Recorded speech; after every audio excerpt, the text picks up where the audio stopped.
Go ahead. Genesis 2:18. The Lord God said, "It is not good for the man to be alone. I will make a helper suitable for him." Okay, so man is doing this, and it's like God is making an observation. Okay, and I believe that this is for two reasons. I believe it's because the main reason is that there are attributes that are masculine, okay, that Adam had in spades, okay, but not all of God's attributes were in the masculine. Some of them, a good portion of them, are in the feminine, okay, and so just the masculine will not produce that which is good. Okay, you needed those qualities that are feminine. See, a masculine characteristic is to minimize, summarize, and simplify. Masculine Yeah, is that's to that. minimize, Right. summarize, and simplify. Right. So a man will walk into a room, okay, and says, "Okay, hey, describe this room," and the man will say, "It's a room." Okay, go on. It's a dining room.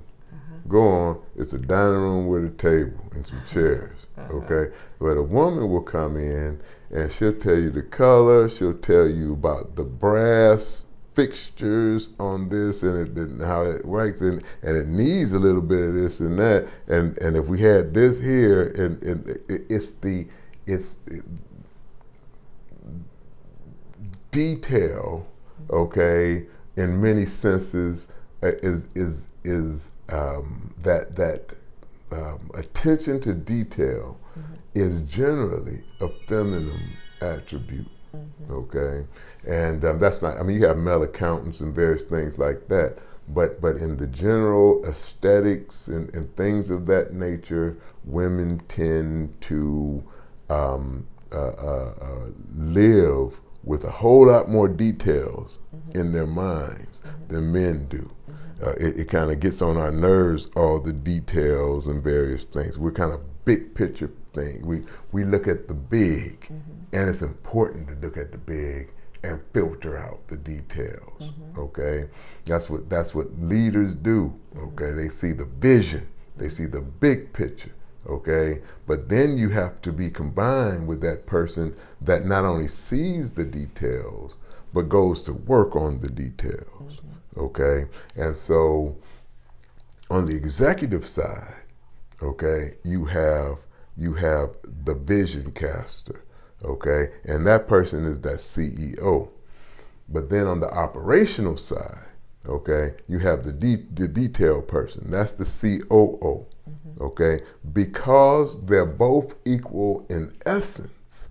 They're both in the C-suite.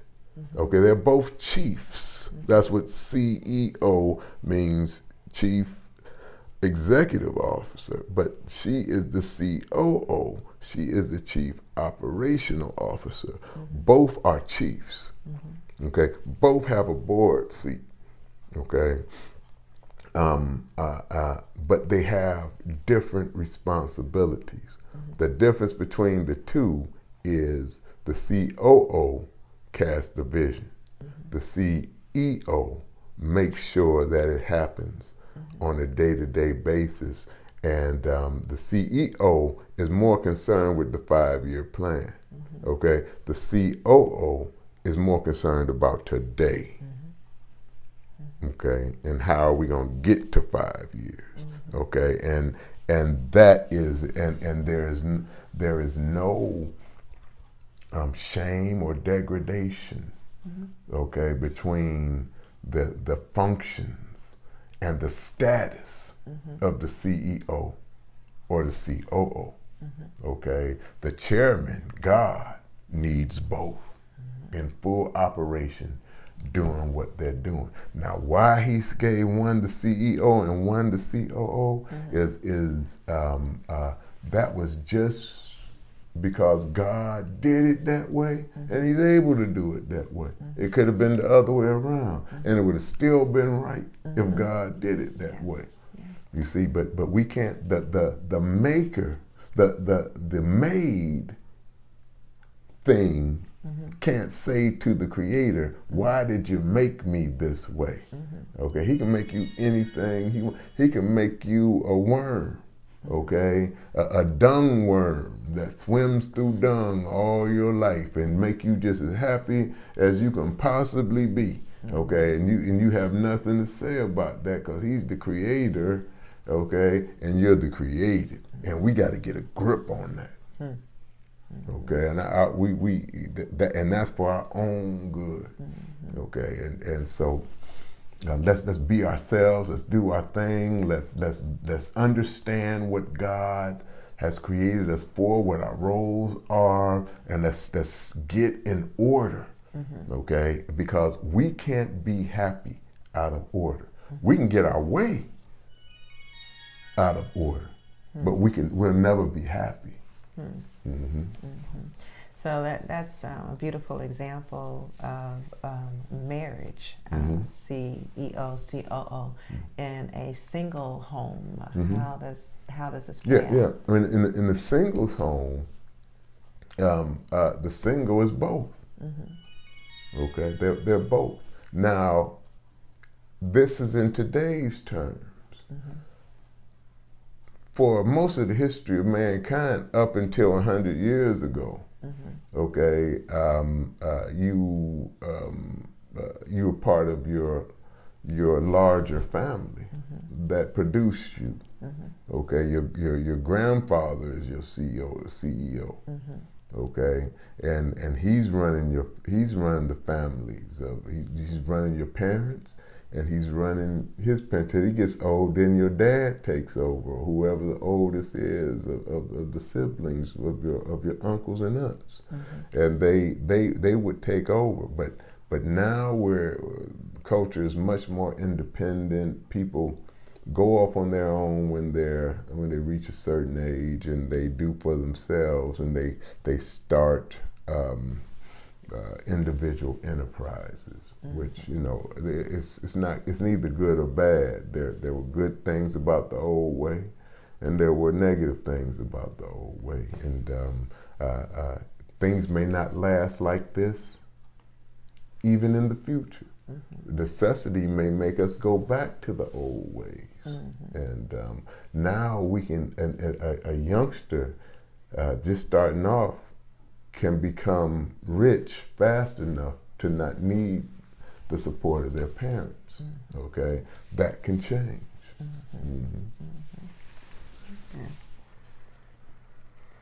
Okay, so we are. Interesting point. Like when I went to Europe to sing some years ago, and I learned that they have 100-year mortgages.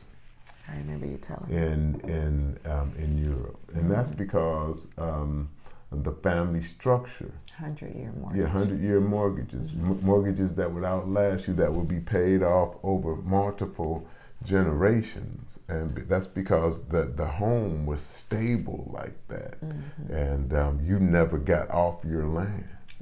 You spent your time on the land that your parents and the mortgage could have been paid off, generations ago. Okay, but you're still benefiting from what your family did in the past.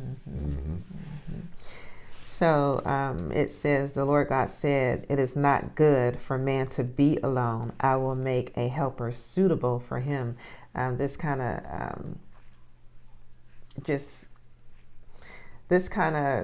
just talks about when you said it's a service. He made the woman a helper suitable for him. Yeah, he put the man, and he gave man the vision.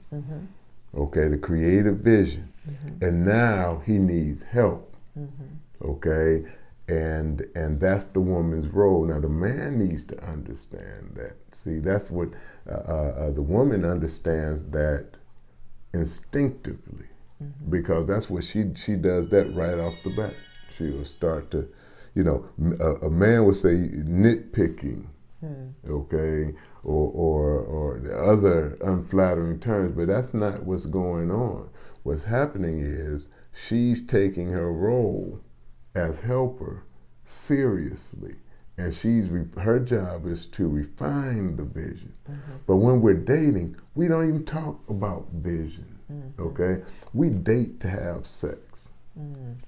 We date to have sex. Yeah, that's what we do, and it's cat and mouse. You know, that's what it is. People like each other, so they do this little dance and go back and forth. But the goal is sex. Okay, then they'll do that for a while. Then they'll decide whether or not they're gonna break up or stay together. Okay, but the sex is distracting them away from, hey, what is it that you're doing in life, and what are your goals, and so a woman will go into a marriage not even understanding his vision. He may not even have any. Okay, so what's she gonna help with? You see, and so she'll just start taking over. You see, and sometimes she has herself together more than he does. Okay, and so all types of disorder happens. Whereas the dating should start off as kind of an interview. Okay, hey, who are you? What are you doing? Okay. And you're interviewing this person and each other to see if you're a fit. Okay, is she a good help? Is she a does he have a worthy? Does he have a vision worthy of my partnership? Okay, because God's in business, His people are in business. Okay, and what marriage is it is a creation of a business partnership where we serve one another, okay? But together we're forward facing, adding value to the world. Okay? So if we don't have a value added proposition, okay, there's really no reason for a marriage. Now the value added proposition could be children. Okay, but it needs to be work. It needs to be some type of way to sustain yourself, and so together, how is us getting together going to form a worthy partnership that's going to add value that we can therefore reap the harvest of the value that we're adding? Okay, in a tangible way that increases the value of my family. Okay, and can leave a legacy to the children we produce, or the church that we serve in, or the nephews and nieces and all that kind of thing. And yeah. Absolutely, but that is the woman's role, and it's God ordained, and it should be appreciated by both the woman and the man. Now, there will be some that will get very, very angry with me saying that. My job is just to illuminate the text. Okay, I'm not telling you what you need to do. You do you. If that's what you want, if this makes you mad or something, do you. You don't need to hear from me. It's not me saying this. You need to hear from God, and you can either accept or reject. But my job is just to cut it straight, and then you're left with with whatever you decide to do. You don't have to be angry. Don't nobody needs to be angry with me. I'm just a messenger, and Yeah, I think the problem is the misconception of what it means, and it's not degrading, a woman at all, and that would probably be one of the reasons for being angry, because they think that what you're saying is they're not as valued as a man, or they can't lead, or they can't be an executive in the workplace. Yeah. There is a the woman and man are both executives in the home. Yeah, they're both executives in the home, and in the workplace, today there's no problem. I believe another thing that's wrong is that, historically, women have been abused. That's right. And they're fighting against that. And so, you have to understand where I'm coming from. You can be abused in more than one way. You can abuse yourself by being out of God's will, okay? Or somebody else can abuse you, okay? So if somebody does not have an understanding, okay, of things like submission, okay, that submission is a gift, okay, not a demand, okay? A man is never told to demand submission from their wives. That's not biblical either. Okay, so we need to cut it straight all across the board. But what it builds is a fulfilling and firm foundation that everybody benefits from. Okay, and you'll find when everybody's in their right place that everybody is respected, appreciated, uplifted, and fulfilled. Okay, because there are jobs you want to do, and there's jobs you don't even want to do. Okay, there are jobs that better suit you. Okay, and they may not seem as prestigious as this or that, but what is that prestige about? Is it going to make you happier? Is it going to make you better? Is it, if you're looking at what somebody else has, that's already a 10th commandment violation. Okay, and so, we're not supposed to look over the fence at what they have or whatever and be jealous about that and envious or covetous of what belongs to another person, including our spouse. Okay, because one of the things, love is not envious. Okay, so I'm not envious that you get to do this and I get to do this, and I'm not going to be either envious or look down, upon you in any type of derogatory way, on